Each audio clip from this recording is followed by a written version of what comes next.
आप मेरे ससुराल वाले हैं। मेरी शादी ठेठ पंजाबी परिवार में हुई।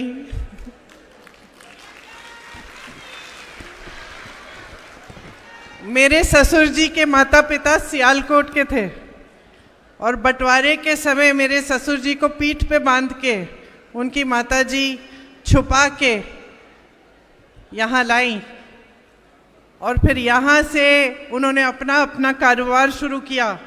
एकदम सब कुछ छोड़ के, अपना पूरा सारा जो भी था वह सियालकोट में छोड़ के जब यहाँ आए तो उन्होंने अपना कारोबार शुरू किया। मुरादाबाद में गए, पीतल का कारोबार शुरू किया। 5 भाई थे मेरे ससुर जी और उनके भाई। तो एकदम अच्छा बड़ा ठेठ पंजाबी परिवार था।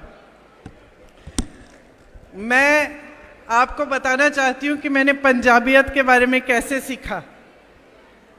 मेरी शादी होने वाली थी और मेरे पिता का स्वर्गवास हुआ था कुछ सालों पहले। तो माता जी सब कुछ अकेले कर रही थी और पहली बार घर में शादी थी तो थोड़ी सी घबराहट थी कि सब कुछ ठीक ढंग से होना चाहिए। तो सारे रीति रिवाज, सब कुछ जैसी पूजा होनी चाहिए, सब कुछ उन्होंने सारा इंतज़ाम किया हुआ था। मेरी पंजाबी सहेलियां थी कॉलेज में, तो घर आई, ढोल लेके आई। तो एक दिन शाम को मेरी सहेलियां आई, ढोल लेके बैठी और नाचने लग गई, गाने लग गई। एक उस समय एक गाना था, काली तेरी गुत्ते परांदा तेरा लाल नहीं। गाने लग गई, नाचने लग गई। अंदर से मम्मी निकली और ऐसे खड़े होके कही, हमारे घर में शादी के टाइम नाचते नहीं हैं। तो हम सब रोने लग गए और वहीं से मैंने सीखना शुरू किया कि पंजाबी जो संस्कृति वो कैसी होती है, क्या होती है। मेरा परिवार अलग था, बहुत स्ट्रिक्ट रूल्स होते थे। मेज़ पे भी जब हम खाने के लिए बैठते थे तो जब तक इंदिरा जी का परमिशन नहीं लेते थे तब तक हम बच्चे उठ नहीं पाते थे। तो जब मेरी शादी हुई तो एकदम मैंने एक अलग कल्चर देखा, एक अलग संस्कृति देखी। और मेरी सासू माँ भी पंजाबी नहीं थी, लेकिन उनकी शादी पंजाबी घर में हुई थी, तो उन्होंने सब कुछ अपनी सासू माँ से सीखा था। तो मुझे कोई फ्री एंट्री पास नहीं दिया उन्होंने, इजी एंट्री नहीं कराई मेरी। तो मुझे लगता था मैं सफाई भी कर लेती थी उनके लिए, पलंग भी बना देती थी, सूटकेस भी बना देती थी, अगर कहीं जा रही खाना पका देती थी, किचन भी साफ करके रखती थी। लेकिन मुझे लगता था कि मेरी सासू माँ तो कभी खुशी नहीं हो रही है, मैं तो सब कुछ कर रही हूँ। आपको मालूम है कैसा लगता है। तो आस्ते आस्ते उस घर में रहते हुए मैंने उस घर का रहन सहन देखा।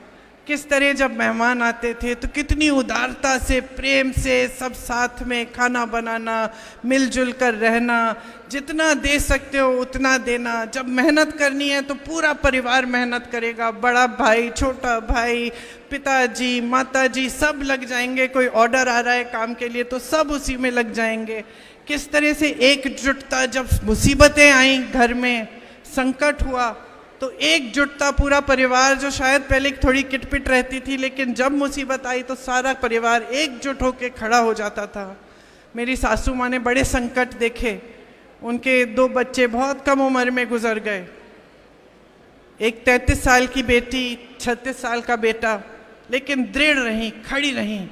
तो जैसे समय चलता रहा मुझे समझ में आया कि मेरी सासू माँ मुझे एक बहुत अहम सबक सिखा रही थी जीवन का। वो मुझे ये सिखा रही थी कि बेटा, तुम दब जाओगी तो दुनिया तुम्हें दबाएगी, तुम झुक जाओगी तो दुनिया तुम्हें झुकाएगी। तो जैसे ही मुझे ये एहसास हुआ और मैं थोड़ा सा खड़ी होने लगी तो मेरी सासू माँ का पूरा आदर मिला और आज हम बहुत अच्छे दोस्त हैं। मुझे मालूम है कि मेरा ये भाषण भी वो देख रही होंगी। भाषण देख के मुझे बोलती हैं कि आज तुमने अच्छा बोला, लेकिन ये भी बोल दिया करो, ठीक है। तो देख रही होंगी, हमारी अच्छी खास दोस्ती हो गई। और पंजाबियत के बारे में मैंने उनसे सीखा। मैंने आपके रहन सहन के तरीके सीखे, खाना भी पकाना सीखा, राजमा चावल, कढ़ी चावल, सब कुछ। और सबसे अहम बात यही सीखी कि किस तरह से मेहनत से और साहस से जीवन की सारी मुसीबतों का सामना कर सकते हैं, बशर्ते हम गलत रास्ते को न पकड़ें और हम कभी झुके नहीं, अपने असूलों पर हम अटल रहें, दृढ़ रहें। एक ढीठपन होता है, वो ढीठपन अपने असूलों के लिए होना चाहिए। तो ये सब मैंने सीखा और सीखते सीखते ये एहसास भी हुआ कि हमारे देश में पंजाब की कितनी भूमिका है, हमारे पूरे देश की संस्कृति, हमारे समाज में किस तरह से पूरे देश को आपने आगे बढ़ाया है। यहाँ के किसानों ने हमें हरियाली दी, हमारे अन्नदाता बने, हरित क्रांति जब हुई अपनी मेहनत, अपने खून पसीने से इस धरती को सींचा। यहाँ के शहीदों ने हमारी आज़ादी की लड़ाई लड़ी।